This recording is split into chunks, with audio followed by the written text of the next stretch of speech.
Dah. Hai guys, assalamualaikum. Apa kabar nih kalian hari ini? Semoga baik-baik aja ya.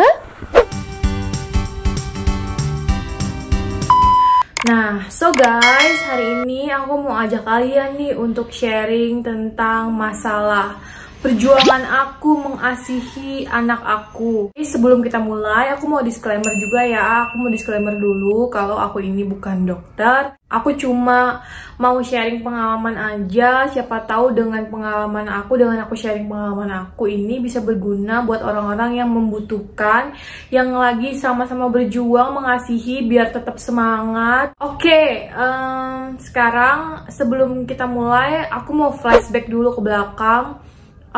Pas pertama kali aku melahirkan anak aku tanggal 15 Juni 2021. Jadi hari pertama aku melahirkan selama 3 hari itu ASI aku itu bener-bener nggak keluar, kayak keluar kolostrum gitu. Datangin sama dokter laktasi, sama di bidannya juga, perawatnya juga berusaha kayak buat mencet payudaranya gitu, dipencet.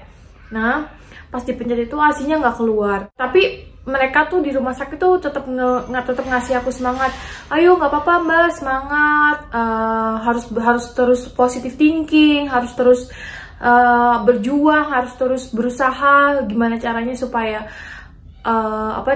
gimana caranya supaya ASInya tuh nantinya lancar keluarnya. Emang nggak apa-apa, 3 hari pertama bayi lahir itu dia masih punya cadangan makanan di dalam badannya yang dari dalam rahim. Jadi kita nggak perlu khawatir bayi itu kekurangan cairan. Selama 3 hari di rumah sakit itu ASI aku tuh bener-bener nggak ada sama sekali. Bukan nggak ada sama sekali, kayak cuma kolostrum. Kolostrum itu termasuk ASI ya, ASI pertama. Jadi ASI pertama itu kolostrum, baru ASI yang encer. Nah jadi pas aku menyusui, di puting aku tuh suka ada kayak lapisan kayak keju gitu. Aku nggak tahu itu apa. Itu pas aku di rumah sakit. Nah mungkin itu kolostrum, tapi warnanya tuh agak sedikit kekuningan emang. Nah selama 3 hari menyusui itu, awalnya itu anak aku nggak apa-apa, maksudnya kayak ya udah bayi normal pada umumnya. Nah selama 3 hari kok aku perhatiin anak aku tuh rewel terus. Apakah dia haus atau kekurangan minum? Aku kan pengen, sebagai ibu kan pengen yang memberikan ASI aku maksimal ke anak aku. Aku nggak pengen dia tuh minum susu for, maksudnya bukan menjatuhkan ibu-ibu yang memberikan susu formula. Cuma kan kita tahu sendiri kan kalau ASI itu adalah makanan terbaik untuk bayi di bawah 6 bulan ya kan. Makanya aku pengen, pokoknya aku tuh positive thinking, aku tuh obsesi banget. Pokoknya aku harus memberikan ASI ke anak aku tuh harus minum ASI gitu kan.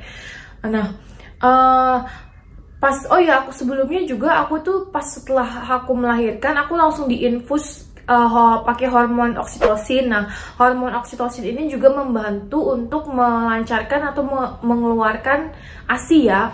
Itu atas rekomendasi dari dokter, tapi jadi kita nggak bisa sembarangan infus oksitosin kalau nggak ada rekomendasi dari dokter. Sebanyak 1 botol oksitosin segini itu habis. Nah setelah itu udah nggak diinfus lagi. Aku cuma minum ASI booster dari rumah sakit. Terus selama di rumah sakit aku juga kayak makan makanan bergizi, kayak 4 sehat 5 sempurna. Kalian tau lah kalau di rumah sakit makanannya kayak apa. Nah terus setelah itu, selama di rumah sakit 3 hari nggak keluar. Pas ketika hari ketiga aku keluar dari rumah sakit, anak aku tuh berat badannya turun. Bener-bener turunnya tuh, kan sebenarnya berat badan bayi itu nggak boleh turun lebih dari 10% setelah kelahirannya. Nah anak aku sih alhamdulillah nggak lebih dari 10%, tapi turunnya cukup mengagetkan. Anak aku itu pas lahir tuh kecil banget mam, cuma sekitar 2,6 kilo untuk anak laki-laki, anak pertama lagi. Emang sih di awal itu anak aku tuh emang berat badannya tuh emang kecil. Di dalam kandungan juga udah diinfoin sama dokter obginnya kalau anak aku itu emang kecil. Nah kata dokter obginnya nggak apa-apa, gedein di luar kandungan aja. Makanya aku tuh semangat banget. Oke, aku harus gedein anak aku di luar dengan ASI. Aku nggak mau anak aku pakai susu formula, aku maunya ASI. Anak aku harus ASI. Pokoknya yang ada di otak aku tuh gitu.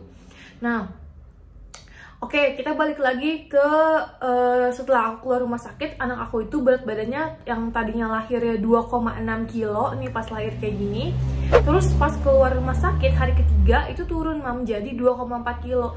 Nah itu lumayan drastis kan. Nah terus aku kayak ya ampun, aku shock banget sih. Maksudnya kayak berarti selama ini dia tuh nggak minum banyak. Emang setahu aku lambung bayi itu kan masih sekecil sebesar biji ketumbar ya, belum besar juga, dia belum butuh banyak minum. Cuma kan sampai sedrastis itu berarti aku langsung kayak drop gitu. Berarti ASI aku kurang dong selama 3 hari ini. Terus aku lihat juga bibirnya tuh kering gini. Nah terus aku tanya dong sama perawat yang jaga di ruang bayi, suster ini nggak masalah kan sus kalau bibir anak saya kering kayak gini. Terus kata susternya nggak masalah bu. Terus aku dikasih tahu nih tanda-tandanya kalau bayi itu kekurangan minum. Misalnya kayak ubun-ubunnya tuh cekung, terus dia juga rewel, terus bisa juga turun berat badan. Nah itu indikator bayi itu kekurangan minum ASI. Terus susternya juga ngomong kalau misalnya ini harus hati-hati ya bun, soalnya bilirubinnya itu lumayan tinggi. Kalau nggak salah bilirubinnya itu 11,5. Nah, kalau ini kuning ya, Mam. Kalau bilirubin itu kan menandakan bayi kuning kan, itu harus dicek darah. Nah, setelah cek darah keluar itu ternyata pas kita mau ke rumah sakit bilirubin anak aku itu 11,5.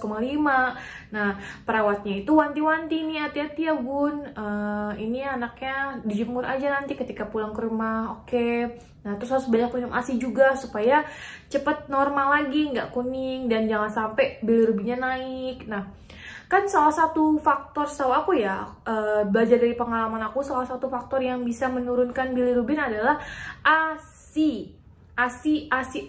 Aku belajar ya, ternyata ngejemur anak itu nggak begitu mempengaruhi bilirubin, tapi yang mempengaruhi itu adalah banyaknya si bayi ini minum ASI. Setelah pulang dari rumah sakit nih, aku kayak hari besoknya aku kayak ya ampun gimana ya caranya, itu hari kelima ya, gimana ya caranya hari keempat, gimana caranya biar anak aku ini bisa minum ASI banyak. Udah gitu bibirnya kan kering banget ya. Aku juga ngeliatnya, ya Allah, aku tuh ngerasa bersalah. Aku sampai ngomong ke suami, apa kita kasih formula aja? Aku kayak udah mulai nyerah gitu. Kata suami, enggak, kamu nggak boleh stres, nggak boleh banyak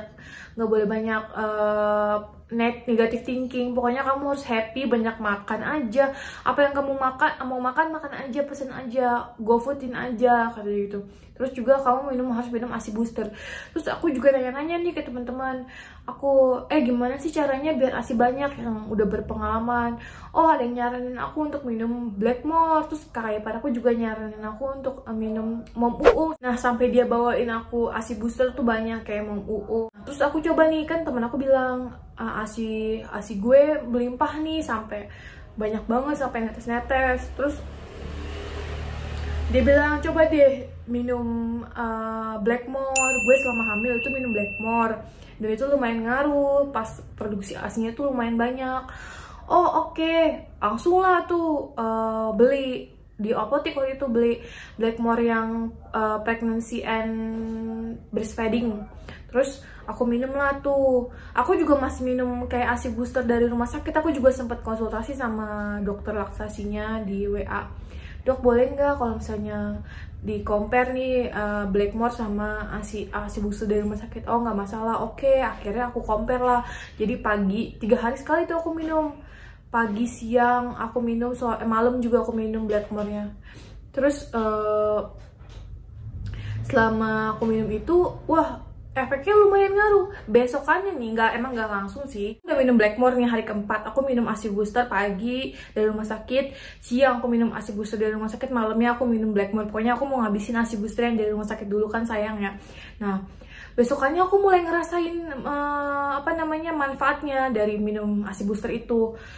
ASI aku tuh langsung netes-netes guys. Aku sampai pakai, tahu nggak, cup yang kayak buat kayak silikon gitu yang buat nampung ASI itu.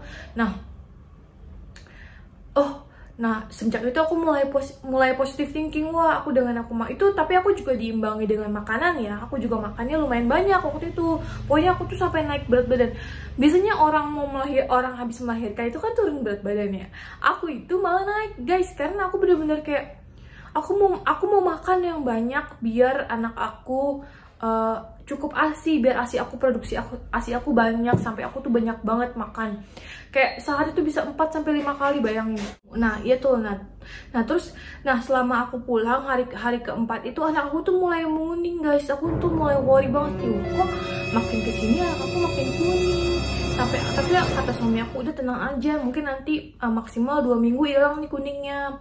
Selama seminggu itu aku perhatiin, kok nggak hilang-hilang, 2 minggu kok nggak hilang-hilang, 3 minggu kok nggak hilang-hilang, sampai aku tuh udah bolak-balik bawa dia cek bilirubin. Kan aku worry, ini kenapa anak aku tuh kuning, kenapa gitu kan ya.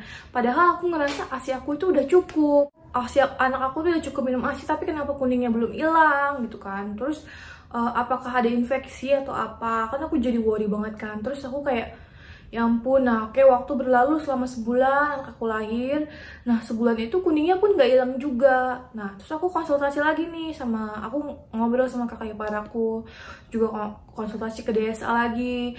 Terus DSA-nya bilang kalau misalnya ternyata kemungkinan anak aku itu kurang minum. Di DSA-nya itu bilang kalau misalnya anak aku itu kurang minum ASI sebenarnya. Jadi nggak perlu khawatir. Gimana kalau dibarengin sama pumping. Nah, pumping kan, akhirnya pumping. Aku coba pumping tuh, awal-awal tuh emang kayak nyesek banget gak sih. Pumping tuh cuma ngebasahin pantat botolnya doang. Ampun, aku kayak drop banget.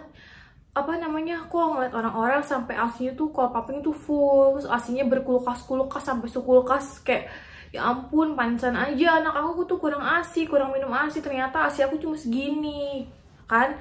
Nah, itu pemikirannya salah sebenarnya, nggak boleh kayak gitu. Kita tuh nggak boleh ngebanding-bandingin ASI kita sama ASI orang lain, karena ASI masing-masing orang tuh beda, karena ASI kita tuh menyesuaikan dengan kondisi dan tubuh si babynya. Jadi aku itu disaranin sama dokter, sama DSA-nya itu dicoba. Alhamdulillah. Nah, kayak gini nih, Mam. Nih, biasanya anak aku tuh saking ASI akunya full gitu, sampai kayak muncrat-muncrat, sampai kayak nyembur kayak keran gitu tuh, sampai dia tuh batuk keselak gini nih. Tadi barusan lihat kan dia batuk kan. Nah, oke, lanjut. Disaranin sama DSA aku coba dibantu sama pumping. Jadi aku DBF juga, pumping juga, biar ASInya tuh ada takarannya gitu. Terus oke lah, aku coba pumping. Nah, pertama kali pumping emang gak langsung banyak, Mam. Jadi Mam yang pumping nih, yang pada ibu pekerja, jangan khawatir, jangan langsung down, jangan langsung aku formula aja nih, aku pumping hasilnya cuma sedikit.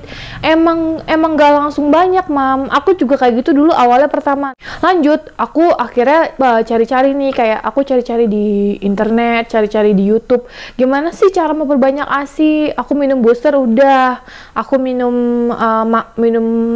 makan daun katuk udah, aku makan banyak udah, minum air putih aku 2 liter sehari kan. Terus kok ASI aku pumping cuma segini, kok ya wajar lah ASI aku cuma segitu, orang aku kan DBF juga, aku pumping juga, karena anak aku ini kan kadang nggak mau cuma di satu payudara, jadi kadang dia tuh minta pindah. Nah, habis itu aku pumping, ya iyalah wajar hasilnya cuma sedikit, karena itu kan kayak cuma ASI terakhir ya, ASI belakang aja, jadi dia belum kayak nge-refresh lagi gitu loh, Mam, di badan aku.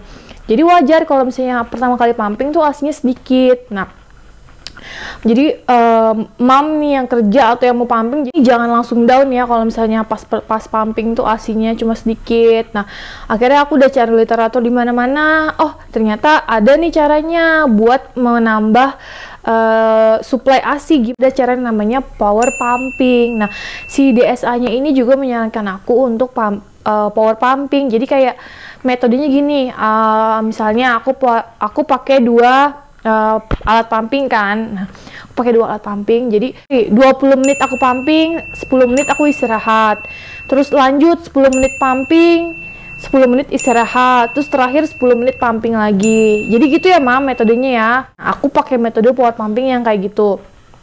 Terus aku ngelakuin itu sehari sekali, setiap jam 9 malam waktu itu. Terus katanya juga si DSA-nya juga nyaranin pumping itu paling bagus suplai ASI-nya buat bayi di 1 bulan itu kalau kita pumping di jam 3 sampai jam 4 subuh. Oke, aku tuh ikutin tuh mam, aku bangun ngantuk-ngantuknya, aku bangun, aku pumping. Hasilnya emang nggak pernah full, nggak banyak, karena emang supply dan kebutuhan si bayi ini tuh emang masih segitu. Jadi kita juga nggak perlu worry. Aku tuh paling banyak dapat 90 ml aja itu pumping. Itu udah luar biasa menurut aku. Kan ada ya sampai orang full, sampai atas botol, sampai ukurannya udah nggak ketakar lagi kan. Jadi tuh ya udah, nah aku emang awalnya kayak ngedown, tapi lama ya udah lebih biasa, ya udahlah ya biarin ya, yang aku juga sambil DBF, jadi dia juga minum langsung, juga minum dari DOT. Nah oke, aku udah ngelakuin itu. Nah 1 bulan pertama pas aku bilang anak aku masih kuning itu mam, dia tuh berat badannya nggak naiknya tuh nggak signifikan. Masa 1 bulan naiknya cuma 400 gram, padahal 3 bulan pertama itu kan golden age ya buat anak bayi ya.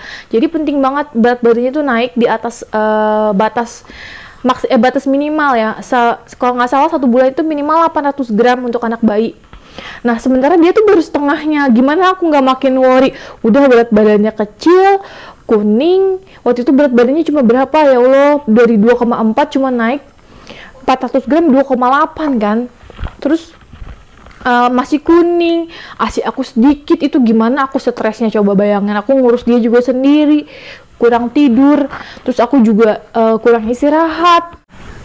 Setelah itu udah mulai tuh mam, setelah aku pumping itu aku mulai ternyata mulai naik nih, signifikan nih. Selama dia dari umur 1 bulan sampai dia umur 2 bulan aku pumping tuh rutin setiap hari selama sebulan aku pumping. Aku power pumping juga kan, terus pumping ternyata berat badan dia mam naik. Jadi 1 bulan, dari 1 bulan ke 2 bulan berat badan dia itu naik 1,4 kilo. Bayangin ya, dari bulan pertama cuma 400 gram, dia naik bulan kedua 1,4 kilo.